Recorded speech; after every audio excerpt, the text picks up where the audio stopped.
এখন দেখো এর আগে যে মাপগুলা ছিল এটা ডিগ্রিতে ছিল, কিন্তু এখানে যে মাপটা দেওয়া আছে এটা কিসে আছে? পাই, মানে পাই রেডিয়ানে আছে। তাহলে এখন এটার আমরা হিসাব করব। তাহলে দেখো 4 নম্বর অঙ্কটা লিখবো যে সাইন -29 পাই বাই কত 4। এখন দেখো এখানে কোনটা কি মাইনাস না? আচ্ছা মাইনাস, তাহলে সাইনের ক্ষেত্রে মাইনাসের ক্ষেত্রে কি মাইনাস হয়ে যাবে, মানে কস এবং সেকের ক্ষেত্রে কোন মাইনাস হলে সেটা প্লাস হয়ে যায়, কিন্তু বাকি যাই থাকুক সাইন কসেক টেন্স কট এগুলোর ক্ষেত্রে কি সব মাইনাসই হবে। বুঝাইতে পারছি? তাহলে এই জন্য আমরা মাইনাস সাইন নেব। আর এখানে কোণের মান কত বলো? 29 পাই বাই 4। বুঝাইতে পারছি কিনা? তাহলে এখন এখানে মাইনাস নেব সাইন 29 নেব, তাহলে এখানে পাই, পাই মানে পাই রেডিয়ান, পাই রেডিয়ানের মান হলো 180 ডিগ্রি। তাহলে 180 ডিগ্রি নিব, আর নিচে নিব কত 4। তাহলে মাইনাস সাইন দিলাম, এটা এখন ক্যালকুলেটর হিসাব করবা। তাহলে ক্যালকুলেটরে যদি হিসাব করো 29 × 180 ভাগ কত 4, তাহলে 1305 ডিগ্রি। বুঝাইতে পারছি? বাকিটা আগের নিয়মে কাজ করব।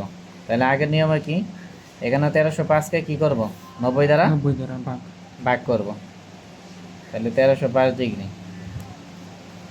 এখন দেখো 1305 ভাগ হলো 90, তাহলে হিসাব করলে 14.5। তাহলে পূর্ণ সংখ্যা কি 14।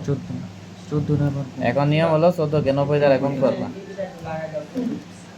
আর এখানে এটা লিখতে হবে। তাহলে সাইন নিব, আর 14 গুণন কি 90 ডিগ্রি, এটা লিখলাম, ঠিক আছে। এখন 14 গুণন 90 এটা হিসাব করলে কত 1260, ঠিক আছে। এখন 1305 থেকে 1260 কি বাদ দিতে হবে। তাহলে 1305 মাইনাস হলো 1200 কত 60, তাহলে 45। তাহলে এখানে বাকি কি নিব 45। এটার জন্য আরও কিন্তু কঠিন নিয়ম আছে, আমি সহজভাবে বোঝানোর চেষ্টা করলাম, ঠিক আছে। তো এখানে মাইনাস মাইনাস নিলাম, এটা তো আগেরই মাইনাস, ঠিক না? কিন্তু এই সাইন 1305 এটারও তো একটা চিহ্ন আছে, এটার একটা চিহ্ন আছে, এটার চিহ্নটা কি দেখি। তাহলে সাইন 1305 এটার চিহ্ন মাইনাস, ঠিক আছে। তাহলে যেহেতু চিহ্ন মাইনাস এই জন্য চিহ্ন মাইনাস নিলাম, মানে চিহ্নের কাজটা আগে করে নিলাম। আর এখানে পূর্ণ সংখ্যা কি জোর, জোর হলে সাইনের জন্য কি সাইনই থাকবে, এই জন্য সাইন নিলাম। আর এখানে কি 45 ডিগ্রি নিলাম। বুঝাইতে পারছি? হ্যাঁ।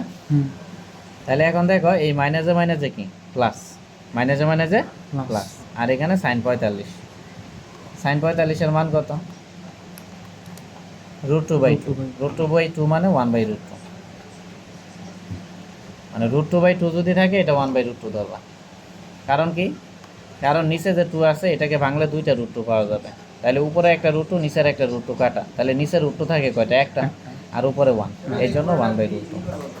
তাহলে বুঝাইতে পারছি? এইগুলো বিষয় এটাই।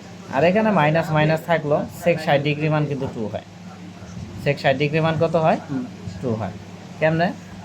সেক থিটা ইকুয়াল কি 1/cos থিটা, ঠিক কিনা? থিটার মান কত 60, মানে এই যে 2, এই জন্য 2 নিচ্ছি। আগের মাইনাস আছে, হ্যাঁ আগের মাইনাস আগে থাকে। তাহলে আশা করি বুঝাইতে পারছি। এখন এই নিয়ম দিয়ে এখানে আর তো অঙ্কই নেই,